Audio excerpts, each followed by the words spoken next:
우리나라 안에도 여전히 그 급성 그리고 악성 이러한 이제 코로나19가 이 지금까지와는 다른 이제 변종이나 악성들이 그렇게 심하게 퍼지는 않았다. 그러니까 중부 지방 이북으로 올라오지 않아서 심각하지 않은 상태다라고 얘기하는 분도 계십니다. 어쨌든지 간에 우리가 의롭게 살고 또 의로운 나라가 되기를 소망하는 가운데 이러한 모든 이제 환경적인 요소들이 우리가 더욱더 의로워지도록 그렇게 경각심을 불러일으키는 것은 사실입니다. 그럼에도 불구하고 자유롭게 예배를 드리고 또 자유롭게 교회를 드나드는 이러한 일들이 많이 이제 규제가 되고 있지만 그럼에도 불구하고 가정에서 우리가 더욱더 많은 시간을 주님 앞에 보내고 마음을 좀 낮춰서 그렇게 하나님께서 이제 궁극적으로 우주적인 하나님 나라 안에서 무엇을 하시고 무엇을 요구하시는가 라는 생각들을 좀 깊게 해봐야 되는 그런 시간들을 보내고 있습니다. 오늘 저와 여러분이 이런 차원에서 불의의 제물로 충성하라 라는 말씀의 제목을 가지고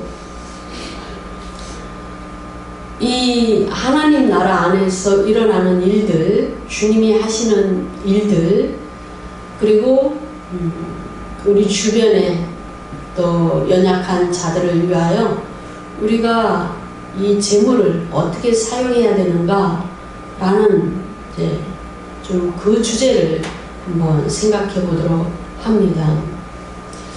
오늘 본문에 보시면 누가복음 16장 9절에서 15절의 말씀을 메인 본문으로 삼았는데요. 이 본문에 보면 불의의 제물이라는 단어가 나옵니다. 불의의 제물. 의롭다라는 그 내용과 불의하다라는 내용은 서로 상충합니다. 대조가 되죠. 반대가 됩니다. 그렇다면은 불의한 재물 하면은 우리 재물이라 하면 우리가 다 알고 있듯이 돈이라든가 또는 보물이라든가 또는 재산의 형성을 가져오는 그 모든 부동산이라든가 여러 가지를 포함하는 개념으로 생각할 수가 있어요. 그런데 그것이 불의의 재물이라는 거죠. 의롭지 않은 그러한 재물 또는 의롭게 나에게 주어진 의가 되는 그러한 재물 이렇게도 이제 여러 가지로 생각을 해볼 수가 있어요. 그러나 이 본문에서 조금 구체적으로 좁게 그 범위를 좀 이렇게 좁혀서 보면은 이 내용의 문맥을 보면은 자신의 재물이 아니다라는 것으로 그렇게 아주 쉽게 명확하게 정의를 내릴 수가 있어요. 자신의 것이 아니다. 이 본문에 보면 청지기가 나와요. 청지기. 이 청지기가 자신의 재물이 아닌 것을 가지고 이 빚진 자들에게 마음껏 자기가 감동이 오는 대로 자기 생각대로 빚을 탕감해주고 그렇게 하는 모습을 보여줘요. 그런데 그 모습을 보신 그 주인이 이 옳지 않은 청지기가 지혜롭게 일을 했다라고 8절에서 이야기를 하고 있어요. 그 지혜 있게 행동하였다, 지혜롭게 일을 처리하였다라는 거죠. 그렇다면 무엇입니까? 가난한 사람, 빚이 많아서 막 삶이 허덕이는 사람, 고통 속에 있는 사람, 예, 정말 살기가 어려워서 하소연하는 사람, 또 빚을 갚지 못해서 애원하는 사람, 이런 사람들에게 탕감해 주는 거. 예. 마치 자기 것도 아닌데 자기 것이냐 탕감해 주는 그 일이 지혜롭다라고 이야기를 했습니다. 옳다가 아니고요, 지혜롭다라는 겁니다. 옳다가 아닙니다. 그러니까 결국은 이 본문에서 이제 우리들에게 하나님께서 하시고자 하시는 말씀은 이 청지기처럼 너희들도 그 불의의 재물에 대해서 충성하라 라는 말씀이겠지요. 불의의 재물로 충성하라.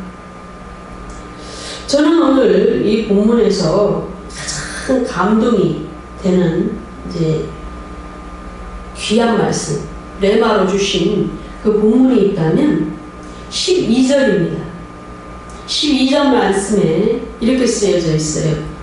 너희가 만일 남의 것에 충성하지 아니하면 누가 너희의 것을 너희에게 주겠느냐.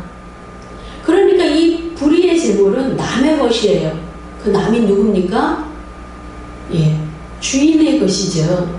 근데 우리의 주인은 누구십니까? 하나님이시죠. 이 우주 만물의 주인은 하나님이시라는 것을 여러분은 너무나 잘 알고 계십니다. 잠시 이 땅에 와서 우리가 열심히 살다가 주님이 주신 것을 누리고 살다가 주인 행세하면서 살다가 주님이 부르시면 주님께로 갑니다.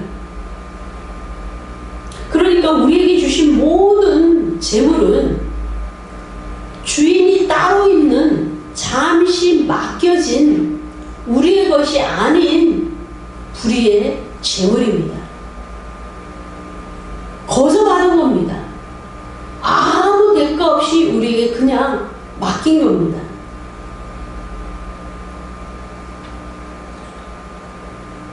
그런데 놀랍게도 이 불의의 재물을 이야기하시면서 9절의 말씀을 보면은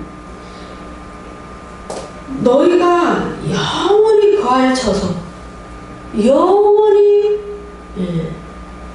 주거할 처소, 거주할 처소, 영주할 처소, 이렇게 각 버전마다 기록이 되어 있습니다. 영원히 거주할 처소를 그 불의의 재물로 인하여 너희가 영접된다라는 겁니다. 이게 무슨 말입니까? 그러니까 결국은 이 불의의 재물을 지혜 있게 잘 사용했을 때 주인의 의도대로 주인의 이름을 높이고 주인의 명예를 높이고 주인의 그 뜻에 합당한 곳에 지혜롭게 사용했을 때에 하나님께서 우리를 영원한 처소로 이끌어 가신다라는 겁니다. 그렇다면은 우리가 재물을 어떻게 쓰는가가 우리의 구원과 연결이 되어 있다라는 것으로 그렇게 결론을 내릴 수가 있습니다. 오늘 이 본문은요 16장이지만 원래 이 주제가 시작되는 본문은 15장에서부터 시작이 됩니다. 여러분 누가복음 15장을 한번 펴보시기 바랍니다. 누가복음 15장에 보면은 이런 한 마리의 그 양에 대해서 나와요. 이 비유가 3개가 등장을 합니다. 잃어버린 양 한 마리에 대한 비유, 그리고 두 번째는 잃어버린 은전, 한 드라크마를 잃어버린 한 여자에 대해서 비유가 나오고 있어요. 그리고 세 번째는 집을 나간 그 탕자, 둘째 아들이 아버지로부터 재산을 상속받아서 먼 길을 떠났는데 그곳에서 재산을 다 탕진하고 이제 정말 거지와 같은 그러한 신분으로 몰락해서 지내다가 결국은 아버지께로 돌아오는 그런 비유가 있습니다. 이 세 가지 비유를 이제 학자들은 삼위일체 하나님께서 직접 찾아가셔서 그리고 부르셔서 구원하시는 그 모습으로 비유가 되었다라고 주석과 해석을 하고 있습니다. 그러니까 잃어버린 양 한 마리의 비유는 선한 목자 되신 예수님께서 선한 목자로서 잃어버린 양 한 마리를 찾는 것처럼 우리를 찾아오셔서 우리를 구원하시고 그분 품으로 인도하신다라는 그 주제를 나타내는 비유라는 거죠. 두 번째는 잃어버린 한 은전을 찾는 거. 구석구석 다 찾죠? 그러니까 찾으시는 성령님. 아주 그냥 집안 구석구석 찾듯이 우리 내면의 모든 불합리하고 부조화스럽고 어두운 이런 모든 것에 대해서 찾아오셔서 우리의 모든 영역에 있어서 구원이 일어날 수 있도록 우리가 문제로부터 구원받고 또 우리의 혼이 구원받고 환난과 핍박으로부터 구원받지 그런 이러한 여러 구원의 다양한 영역으로부터 정말 다 찾아오셔서 우리를 보호하시고 인도하시는 성령님에 대해서 비유가 됐다라고 해석을 합니다. 그리고 잃어버린 이제 아들. 왜 그러냐면 집 나갔지만 그 아들에 대해서 뭐라고 말씀하시냐면 누가복음 15장 24절에서 이 내 아들은 죽었다가 다시 살아났으며 내가 잃었다가 다시 얻었노라. 아니 단지 아들이 집을 나간 것이지 왜 잃었느냐 라고 그것을 구원으로 말할 수 있는가 라고 의문하는 그러한 분들이 계실 거예요. 그러나 이 본문은 내가 잃었다가 다시 얻었다. 아버지 입장에서 이 말씀을 기록하고 있는 거예요. 아들이 아버지 품을 떠나가는 자체가 그 아들을 잃어버리는 겁니다. 성부 하나님의 그 품을 떠나서 다른 나라에 가서 하나님 나라 안에 있는 것이 아니고 다른 나라에 가서 그 주체성을 잃어버리고 신분을 잃어버리고 재물을 잃어버리고 그렇게 살아가는 그 아들을 잃었다가 다시 찾았다라고 기록하고 있어요. 그러니까 이 세 번째 비유는 성부 하나님께서 자신의 아들을 구원하시는 그 모습에 비유가 됐다라고 이야기를 하고 있습니다. 그리고 나서 이 16장인데 여기도 지금 의롭지 않은 청지기의 사명을 잘 감당하지 못하고 게으르고 나태하고 주님이 보시기에 주인이 보시기에 너무나 불만족스러운 한 청지기가 있었습니다. 그래서 이 청지기를 이제 저 청지기가 나의 일을 잘 못하기 때문에 내가 이제 내쫓고 다른 청지기를 고용해야 되겠다 라고 생각하고 있었을 때에 그 주인의 속마음을 잘 간파한 야가 빠진 그 청지기가 갑자기 발등에 불 떨어진 겁니다. 내가 이 청지기에서 떨어져 나가면 내가 뭘 먹고 살지? 삶이 갑자기 막막해지는 겁니다. 그래서 이 청지기가 자기 일을 잘하고 그리고 주인의 마음에 쏙 들게 해서 그 자리를 보존하는 방법이 무엇인가 하고 고민했을 때 주인의 명예를 높여주고 주인에게 덕이 돌아가게 하고 주인의 이름이 소문나게 하고 그 집 가문의 명예를 회복하는 그 일을 했던 겁니다. 자기가 그 빚진 자에게 감면을 해줬지만 결국은 그 덕이 자기에게 오는 것이 아니고 주인인 그분의 이름이 소문이 나고 그 집 가문이 소문나고 그 집 가문의 명예와 그 집 가문의 덕이 소문날 것입니다.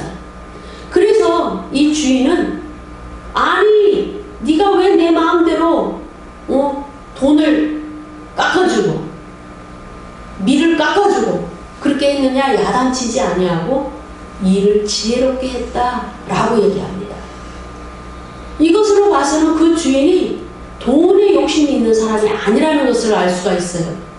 포커스는 뭐냐? 사람에게 어떻게 했느냐. 가난한 사람, 돈이 없는 사람, 삶이 어려운 사람, 마음이 아픈 사람, 그들에게 내 이름으로, 내 가문의 그 명예로 어떤 일을 했는가 라는 겁니다. 우리가 교회 안에서도 항상 성도들에게 얘기하죠. 주의 이름으로 일을 해라. 주의 이름으로 봉사하고 주의 이름으로 충성하고 주의 이름으로 구제해라. 교회의 이름을 높이고 예수의 이름을 높이고 하나님께 영광이 돌려질 수 있도록 사명을 감당해라 라는 겁니다. 그러니까 이 청지기는 저와 여러분입니다. 저와 여러분이 이 청지기에 비유되어서 이 본문을 읽어야 됩니다. 그 자리에 저와 여러분이 들어가야 됩니다. 그래서 오늘 9절에 내가 너희에게 말하노니 이 너희는 16장 1절에 나타나는 제자들이지요. 그러나 이 제자들에게 이 청지기 비유를 말할 수밖에 없었던 그 상황은 누가복음 15장에서부터 시작이 된 거죠. 그러니까 너희들도 그렇게 불의한 재물, 너희들에게 맡긴 그 일과 맡긴 재물이 있다면 그것을 가지고 친구를 사귀라 라고 예수님이 말씀하십니다. 그런데 이 친구는 일반 사람이라고 보기는 어렵습니다. 왜 그러냐 하면요, 그리하면 그 재물이 없어질 그때에 그들이 너희를 영원히 거주할 처소로 영접하리라 라고 이야기를 하고 있기 때문이지. 일반 사람이라면 저와 여러분 같은 그냥 육신의 사람이라면 영원한 처소로 또 다른 사람을 영접할 수가 없어요. 그쪽으로 인도할 수가 없어요. 그렇기 때문에 이 친구는 누가복음 15장에서부터 이야기되던 그 구원의 주체이신 삼위일체 하나님이십니다. 성부 하나님께서 그 일을 하셨고 성령 하나님께서 그 일을 하셨고 성자 예수님께서 함께 그 일을 하셔서 결국은 이 땅에서 잠시 하나님 일을 맡겼던 저와 여러분들의 그 모든 삶의 결과를 보고 우리를 영원한 처소로 인도하신다 라는 것을 말씀하고 있습니다. 영접하리라 라는 것은 그분들이 거기에 사시기 때문에 영접하는 겁니다. 그 친구가 거기에 살지 않는다면 그냥 들어가라 라고 하지 영접하리라 라는 표현이 있을 수가 없죠. 그 표현을 사용할 수가 없어요. 영접은 자신이 그 안에 있으면서 바깥에서 들어오는 사람을 맞이하는 것을 영접이라고 하죠. 자기는 그 영원한 처소에 있지 않으면서 거기에 들어가라 하는데 영접하리라 라는 표현을 쓰지 않는다는 겁니다. 우리는 이 불의의 재물을 잘 사용하고 정말 주님이 칭찬하는 지혜롭게 일을 할 수 있는 그 동기가 있어야 됩니다. 동기가 뭘까요? 영원한 처소에 대한 열망이 있어야 됩니다. 아, 나는 이 땅의 것보다는 영원한 나라에 대한 간절한 소망이 있어. 난 반드시 주님 계신 그 보좌로 갈 거야. 나는 오늘 기도를 통해서 주님의 얼굴을 볼 거야. 빛 가운데로 들어갈 것이야. 라는 소망이 있어야 기도하는 것처럼 주님 앞에 대면하려는 그런 시간을 내는 것처럼 우리가 저 하늘에 대한 소망이 없을 때 우리는 이 땅의 것을 추구할 수밖에 없습니다. 우리가 지금 상당히 어려운 시간을 보내고 있는데 왜 더 좌절하고 낭망하고 어둡게 느껴질까요? 그것은 물론 수입이 줄고 심리적으로 위축이 되고 정치적으로 경제적으로 보면은 낭망할 수 없는 그런 상황임에도 불구하고 그것을 바라보기 때문입니다. 그 중심에 그것이 있기 때문입니다. 하늘에 대한 소망, 여기는 잠시 지나가는 곳이야. 우리는 이 땅을 나그네로 살고 있어 라는 믿음을 갖고 있다면 조금 더 마음이 가벼워질 겁니다. 그리고 주님에 대해서 더 뜨거운 믿음을 가지고 열망을 가지고 주님께서 내가 원하시면 그 모든 것을 채워주실 거야 라는 생각을 할 겁니다. 그래서 무거웠던 마음도 회복이 되고 또 주님께서 해주실 거야 라는 소망을 가지고 기도도 더 하게 되고 또 내가 정말 하나님께서 이렇게 일하시는데 지금 그 중국과 북한과 여러 일들을 아울러서 사단도 일하지만 하나님도 일하시거든요. 일하시기 때문에 나는 주님이 이렇게 열심히 그 영역에 정말 지하교회를 오픈하기를 원하고 이런 일들을 하고 계시는데 구원의 일을 하시는데 나는 어떻게 동참할까라는 생각을 하게 되면 훨씬 빛된 삶을 살 수 있습니다. 빛의 갑옷을 입을 수 있습니다. 그리스도로 충성할 수 있는 마음 자세로 바뀌게 됩니다. 그 모든 시발점이 뭐냐? 영원한 초소에 대한 소망이 있는 겁니다. 저 하늘에 대한 열망을 가지고 있느냐? 그 열망이 없으면 땅의 것을 보고 계속 어두워지는 겁니다. 어두워질 수밖에 없어요. 낭망하고 힘이 빠지고 절망하게 되고 이게 언제 끝나나? 물론 빨리 끝나야 되죠. 그럼에도 불구하고 기쁘고 즐겁고 감사할 수가 없다라는 겁니다. 저 역시도 그래요. 아유, 이거 정말 빨리 끝나야 될 텐데. 그런 생각들이 하루에도 수십 번 오죠. 성도의 얼굴을 또 자주 못 보고 또 지금 신방이 계속 밀리게 돼요. 늦춰지게 됩니다. 분명히 2월 말에 신방이 잡혔는데 계속 못하게 되는 겁니다. 그러니까 결국은 상당히 무거운 마음이 들 수밖에 없지요. 그럼에도 불구하고 영원한 처소에 대한 저 하늘에 대한 소망이 있을 때 우리가 주님께서 주신 그 재물을 가지고 오히려 더 쓸 수가 있다. 아, 수입이 줄었는데 어떻게 쓸 수 있습니까? 믿음이 있는 성도라면 지금 이렇게 어려운 상황인데 교회 재정은 괜찮을까? 이렇게 생각이 돌아가야 되겠죠. 그런데 하나님은 저렇게 열심히 구원을 위해서 일하시는데 나는 어떻게 동참할까? 라는 것으로 마음이 이렇게 넓어져야 되겠죠.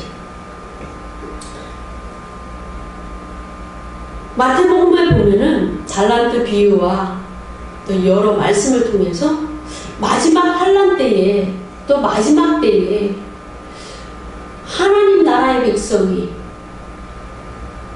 그 재정을 어떻게 사용할 것인가, 이스라엘을 사용하고 이스라엘을 위해서 사용하고 주의 자녀들을 위해서 사용할 때 하나님께서 보신다고 했어요.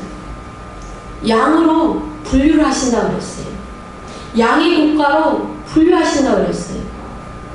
그러니까 우리는 지금 나 수입이 줄었는데, 이것도 굉장히 현실적인 거지만 오히려 이때에 하나님께서 일하시기 때문에 나는 나에게 주신 물질을 가지고 이때에 어떻게 주님께 영광 돌려볼까, 어떻게 교회 재정을 더 한번 생각을 해볼까, 또는 하나님께서 원하시는 곳에 정말 마스크라도 또 손소독제라도 이렇게 드려볼까, 이런 생각을 해야 되는 것이 맞습니다. 불의의 제물로 지혜롭게 그 청지기가 사용했을 때 그 자리도 보존되고 칭찬까지 받고 결국은 영원한 처소로 때가 되면 부르시는 일들이 있다고 말씀하기 때문에 우리도 근본적으로 이 어두운 현실을 보지 말고 영원한 처소에 대한 소망을 가지고 의를 행하는 그리스도인들, 하나님의 자녀들이 되어야 될 줄로 믿으시기 바랍니다. 네. 마태복음 5장 20절에 보면은 너희 의가, 제자들이에요. 제자들. 너희 의가 서기관과 바리새인보다 더 낫지 못하면 결단코 천국에 들어가지 못하리라 라고 말씀합니다. 의롭게 행동하라는 거죠. 의로워지라는 거죠. 그러나 인간의 의는 한계가 있습니다. 그래서 율법으로는 구원을 받을 수가 없죠. 거룩해지는 수단과 기준으로는 그 율법을 주셨지만 율법을 행함으로 말미암아 구원을 받을 수가 없어요. 의가 인정돼야만 구원을 받을 수가 있습니다. 우리에게 주신 그 재정, 우리에게 있는 것 가지고 의가 인정받아야 돼요. 우리의 의가 드러나야 됩니다. 주님의 영광을 위하여, 예수 그리스도 이름을 위하여, 교회 이름으로 드러나야 되는 거죠. 현재적으로 정말 우리가 육신을 벗지 않았다 할지라도 이 지구촌에 하나님 나라가 임해 있어요. 이 하나님 나라 안에서 주님은 열심히 일을 하시는데 너희는 도대체 무엇을 하고 있느냐? 기도라도 하고 있느냐? 아니면 나의 말씀을 좀 알려고 주님을 온전히 섬겨보고자 말씀 공부라도 하느냐?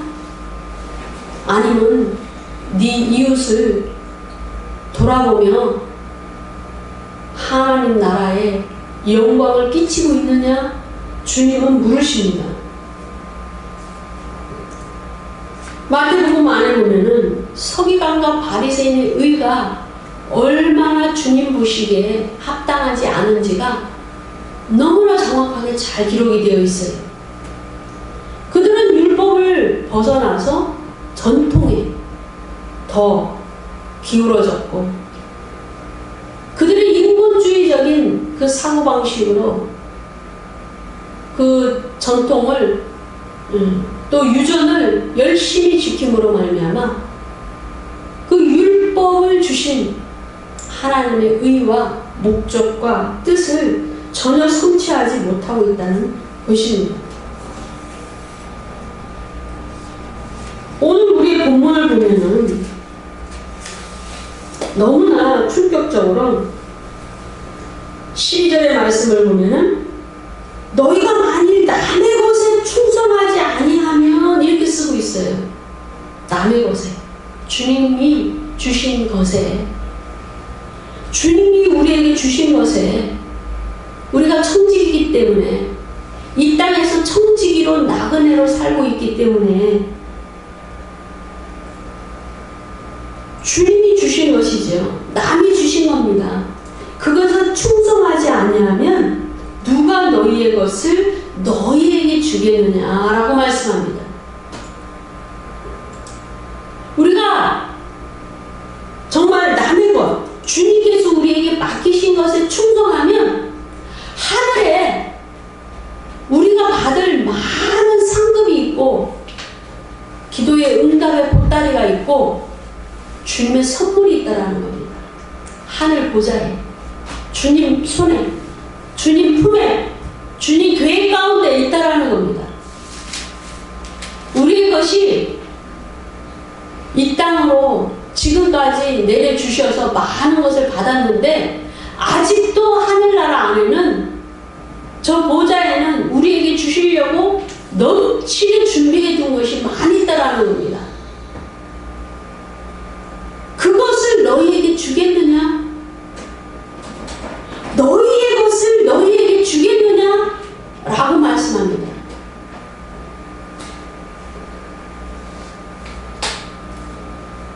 너무나 놀랍지 않습니까?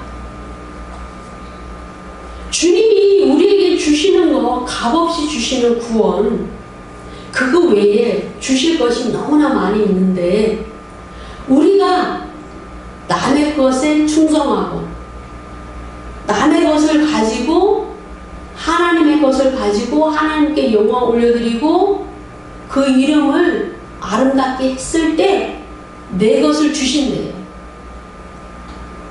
하늘에 쌓여있는 내 것을 주님이 주신대요. 너희의 것을 너희에게 주신대요. 그런데 그렇게 하지 못할 때는 너희의 것을 너희에게 주시겠느냐라고 말씀합니다. 그래서 뭐라고 말씀합니까? 지극히 작은 것에 충성하는 자가 큰 것도 충성하고 주님이 또 그것을 보시고 더 많은 것을 맡기겠다 말씀합니다.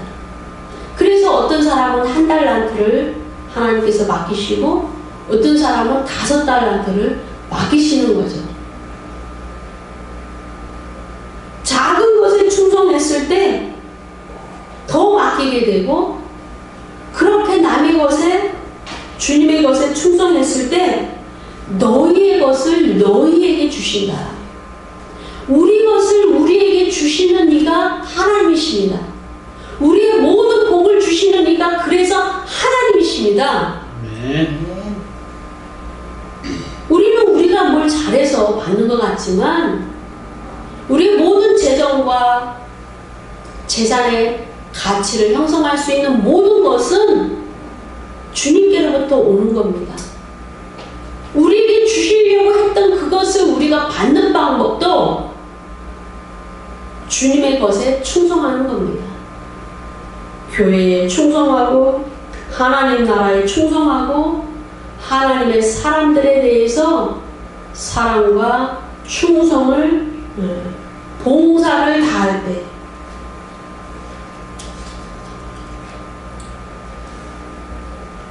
이 모든 것이 우리가 겪고 있는 이 모든 것이 결국은 가장 기본은 이 만물을 파괴하는 것에 있습니다. 어떤 질병이 나타나는 것은 무엇입니까? 정상적이지 않은 상태에서 물론 지금은 인공적으로 바이러스를 만든 것이긴 하지만 그럼에도 불구하고 모든 재해나 이상기후나 우리가 감당하기 어려운 이런 모든 환경적인 것은 결국은 우리가 이 만물에 대해서 청지기로서의 관리를 잘못한 겁니다. 아담에게 말씀하시기를 이 땅을 지배하고 정복하라 그랬어요. 그런데 지배하고 정복하라는 것은 파괴하라는 것이 아니고 강압적으로 강권적으로 그것을 정말 나쁘게 해서 폭력적으로 사용하라는 것이 아니지 않습니까?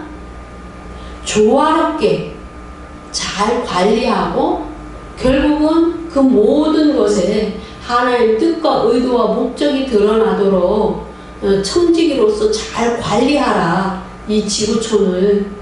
그런 뜻이 아니겠습니까? 그런데 인간의 그 문명, 서로 간의 전쟁, 동물들에 대해서 그 험악한 그 구조와 이런 것들 때문에 이 어려움이 있지 않겠습니까? 전염병도 마찬가지고요. 앞으로 계속 2, 3년 주기마다 새로운 것들이 온답니다. 새로운 것들이. 지금까지 왔던 메르스나 사스 이런 종류도 그 이전의 형태지만 점점점 강한 것이 온다는 거죠. 그런데 너무나 어려운 것은 흑사병 같은 것들, 또 우리가 북극에 보면은 기후의 변화를 통하여 계속 빙산이 녹아내리고 있는 것은 알고 계시죠? 그런데 우리 지구촌의 인류의 역사는 6,000년인데 그 이전의 땅의 역사에 대해서 그 기간을 정확하게는 추정하기가 어렵죠. 그럼에도 불구하고 그 이전 시대에 살았던 그 바이러스, 존재했던 그 세균들, 이런 것들이 그 빙산 안에서 얼어버린 상태로 지속적으로 오랜 시간을 있었는데 그게 녹아내리면서 그 안에 있었던 세균들이 밖으로 나온다는 거예요. 그래서 연구가 안 된 분야에 박테리아나 세균 이런 것들이 인간의 치명적인 공격을 할 수 있다는 겁니다. 이미 이것을 과학자들이 얘기를 하고 있어요. 연구가 안 된 분야라는 거죠. 연구가 안 된 분야. 그렇기 때문에 또 인류는 그것에 대해서 굉장히 이제 얻어맞고 공격을 당하면서 또 어떻게 치료 방법을 또 만들어내기는 하겠지만 지금 예언하는 그런 기도하는 사람들에 의하면 그것은 정말 그 시베리아 쪽으로부터 오는 그 무시무시한 것, 그 다음에 그 위에 북극에서부터 내려오는 그런 것들은 인류의 3분의 1이 그 영향권 안에 들어가서 사망하거나 고통을 당한다는 겁니다. 인류의 3분의 1. 그것은 요한계시록에 나타나는 숫자와 똑같아요. 그러니까 정말로 치닫고 있는 것은 맞다라는 겁니다. 이미도 이 우주에 이 돌아가는 이 판은, 제가 이제 그런 영역의 과학자는 아니기 때문에 정확하게는 알 수 없지만 우리가 어떤 자료들을 이렇게 보면은 그 천체에 새로운 궤도로 들어섰다라고 얘기들을 하고 있다는 거죠. 그래서 우리가 이 땅에 더 미련을 갖고 이 땅에 뭘 더 쌓아보고 이런 곳에 정말로 목숨을 걸고 이런 것은 너무나 짧은 시각이다 라는 것을 아주 피부적으로 느낍니다. 제 자신이.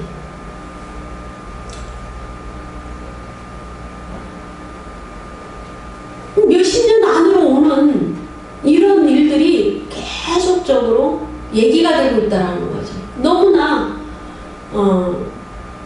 힘든 것은, 그러니까 보이지 않는 마귀의 세력과 싸우는 것도 어렵지만은 이 지구촌 안에도 그 권력이나 여러 가지 정치적인 판을 바꾸려는 세력들이 있어요. 그래서 그 세력들에 의해서 예기치 않은 일들을 우리가 많이 겪게 되는데, 그 모든 것들도 정말 우리가 그렇게 심각하게